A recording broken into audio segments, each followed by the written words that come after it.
Hello friends, welcome to Tara kitchen. இன்றைக்கி அடிக்கிற மழைக்கு சூடாக பிரேக்ஃபாஸ்ட்டுக்கு வெண்பொங்கல் செய்யலான்ட்டு எடுத்துருக்கேங்க. 1 டம்ளர் பச்சரிசி சேர்த்திருக்கேன், 1/2 டம்ளர் பாசிப்பருப்பு சேர்த்திருக்கேன். அந்த வெண்பொங்கலுக்கு தேவையான கல்லுப்பு சேர்த்திருக்கேங்க. இப்போ இதை நம்ம வேக வச்சு எடுத்துக்கலாம். இப்போது நாம் வெண்பொங்கல் தாளிச்சிக்கலாங்க.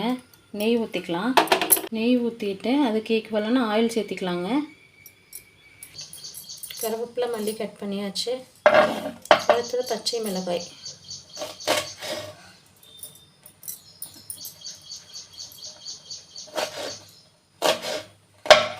ஒரு ஸ்லைஸ் ரொம்ப சின்ன ஸ்லைஸாக போட்டோம்னா அது நம்ம எடுத்து போடாமல் அப்படியே வெண்பொங்கலோடு சேர்த்து சாப்பிட்டுக்கலாம். அதுக்காக தான் ஒரே ஒரு பச்சை மிளகாய். இதெல்லாம் ரெடி பண்ணியாச்சு. இப்போ ஒரு ஸ்பூன் ஜீரகம் சேர்த்திக்கலாம். ஜீரகம் பொரிஞ்சோன்னா மிளகு கொஞ்சம் சேர்த்திக்கலாம். ரெண்டும் பொரிஞ்சோன்னா ஸ்டவ் ஆஃப் பண்ணிவிட்டு இந்த பச்சை மிளகாய், கருவேப்பிலை, மல்லித்தலை சேர்த்திக்கலாம்.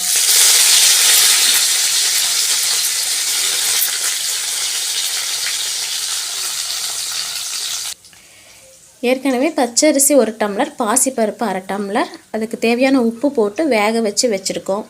இதில் இப்போ நம்ம தாளிச்சதை கொட்டி கலர்னோம்னா நமக்கு வெண்பொங்கல் ரெடி.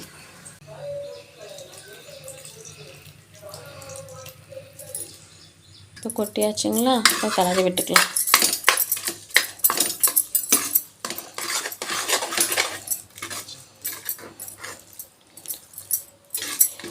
வேலைக்கு கிளம்பணுங்க. முந்திரிலாம் நான் நேற்று வாங்கி வைக்கல, அதனால் இருக்கிற ஐட்டத்தை போட்டு ரெடி பண்ணிட்டேன்.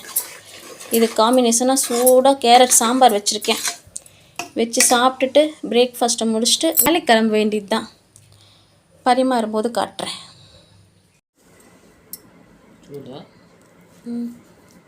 நல்லா கொதிக்க இருக்கு.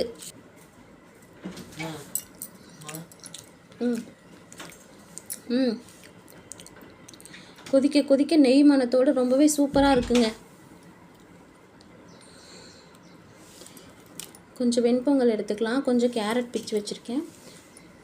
அப்படியே வச்சு சாப்பிட்டோம்னா இந்த மழை கிளைமேட்டுக்கு பிரேக்ஃபாஸ்ட்டு பாருங்கள் எப்படி கொதிக்க இருக்கும். சூப்பராக இருக்குங்க. நீங்களும் இது மாதிரி மழை நேரத்துக்கு சூடாக செஞ்சு சாப்பிடுங்க.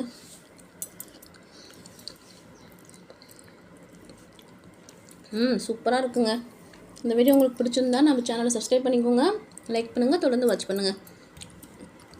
டெம்ப்ட் ஆயிடுச்சுங்க, நான் சாப்பிட்றேன். பாய். அடுத்த வீடியோவில் பார்க்கலாம். தேங்க்யூ ஃபார் வாட்சிங்.